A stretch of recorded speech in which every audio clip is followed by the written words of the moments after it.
What's good, y'all? It's your boy D Double back at you with another video. This time we are going to talk about paying yourself first. This is step one if you want to go ahead and start building some wealth in your life. So many people don't even understand what this is even talking about. A lot of people think pay yourself first. All right, cool. I always pay myself first. D Double, when I get paid, I make sure I buy me something, make myself feel better. No, that is not paying yourself first. Paying yourself first is finding a way to put some money away for assets and your savings. This is not stuff to go and say, okay, I'm going to go buy the new TV. No.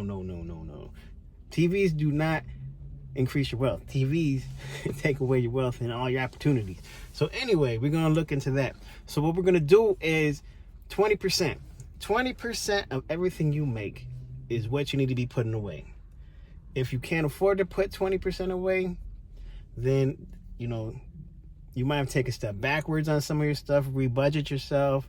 Or if it's like really tight in the income section, you can't make nothing else work, then you might have to just go ahead and reevaluate your situation. Maybe you are living too right on your means and you might need to maybe get a smaller car, or maybe go get a less expensive house, or whatever it is that it may be. But you need to be figuring out how to take 20% of your money and putting it away. So if you make, let's just say for easy math, you make $10,000 a month. Now this is just for easy math. This has nothing to do with, oh, I got to make $10,000 a month to make this work. No, just for easy math's sake. So you make $10,000 a month on take-home pay. So your paycheck literally says $10,000. $2,000 of that needs to be going into either a savings account, into some type of investment. If you're going to do a savings account, I would suggest it be one of the high interest ones. Now you can find those in some of the major banks, but you might need to go to a credit union or something like that to get that to happen, because most regular savings accounts, you're going to get 0.012%, something stupid, where it's like, yeah, it's just a placeholder for money. You might make a whole $1 a year. No, that's not where you need to put your money. Put your money into a high interest savings account, or into, some type of, maybe a stock that pays dividends every quarter or month or whatever it may be, so that your money's compounding. I would suggest, unless you're, buying a ton of stock, I would say go ahead and put it in the high interest savings account, because at least that will hedge against inflation. Inflation is going to kill you, especially today. Not even the high interest rate savings account is going to help you with inflation right now, because inflation is going rampant the way things are going right now. I think inflation was like almost 10%, which that's insane. That's insane. You lost 10% of your money in a savings account, basically.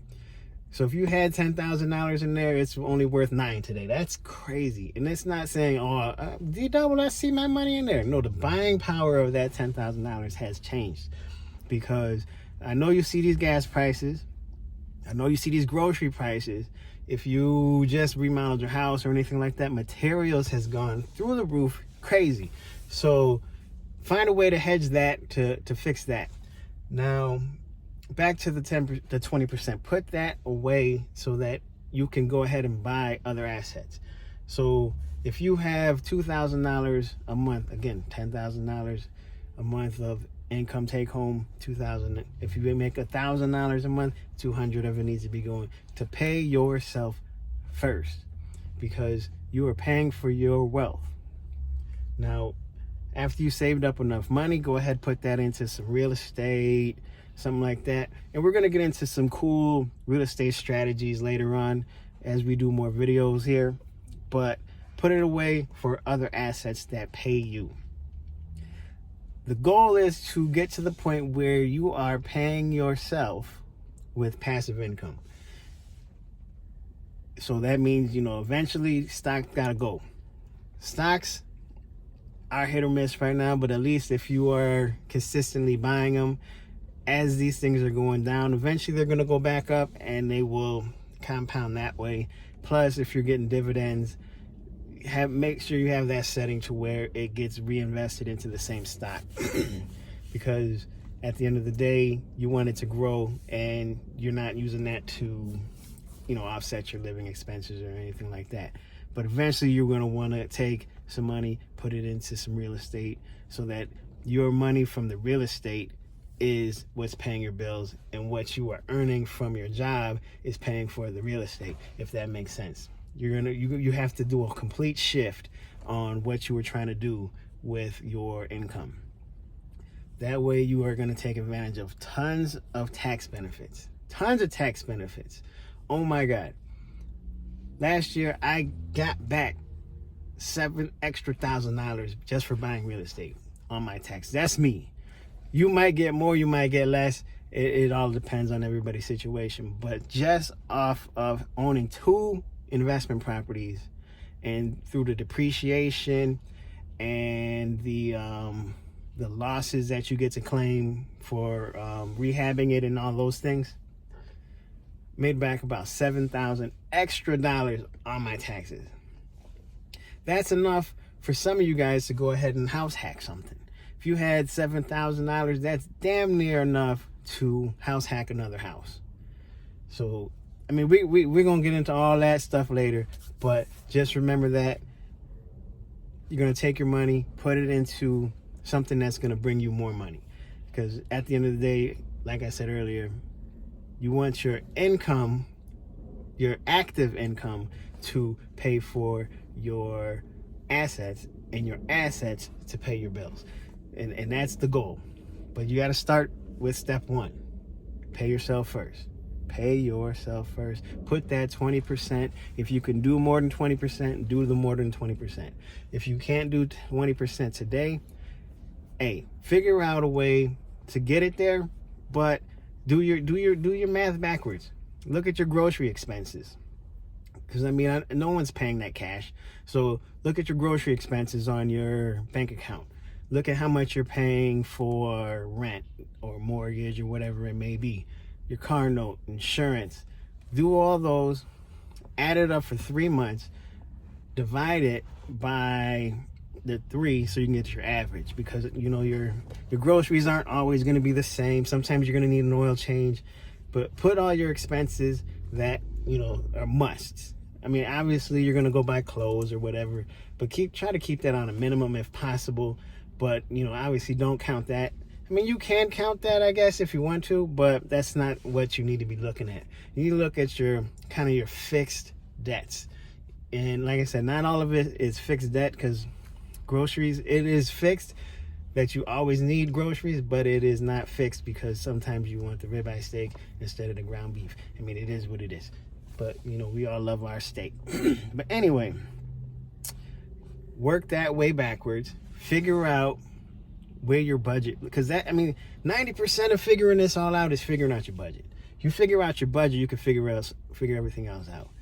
And then work your way backwards to figure out, okay, what can I cut here? What can I cut there so that I could put my 20% away?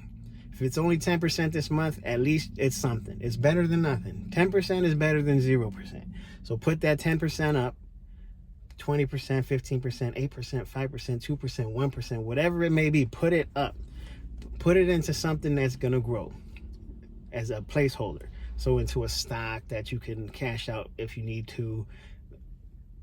Let me tell you, get the high interest rate savings account from credit union or whatever, because especially a credit union, because you can't access that as easy as you can like a Chase Bank or a PNC, Citibank, or whatever it may be. So put it into something that's a little bit harder to access. Put it over there. Let that thing kind of hold your money, but yet kind of offset inflation as best as it can, until you're able to buy your next asset. And we'll get into those other assets later. But again, work your way backwards. Figure out a way to get your 20%. And like I said, if you need to go ahead and take some steps backwards, your tomorrow self will thank you. If you're paying, let's say, $1,800 a month on rent, well, maybe you need to go find a place that's $1,600, because it may be, like I said, maybe a step backwards, but your tomorrow self will thank you, because now all of a sudden, in maybe 1 or 2 years, now you have, some rental properties or something you house hacked into a 2 or 3 unit building that now you have 2 people paying either all or more of you, all or close to your whole mortgage that you're living in. And then after a year after that, then you go ahead and rent that out, buy another place and stuff like that. So again, your tomorrow self will thank you if you have to take that step back, because in the long run, that little bit of inconvenience will pay for itself way into some heavy dividends. So again, pay yourself first, figure out how to get it done, and I'll see you guys on the next one. Peace.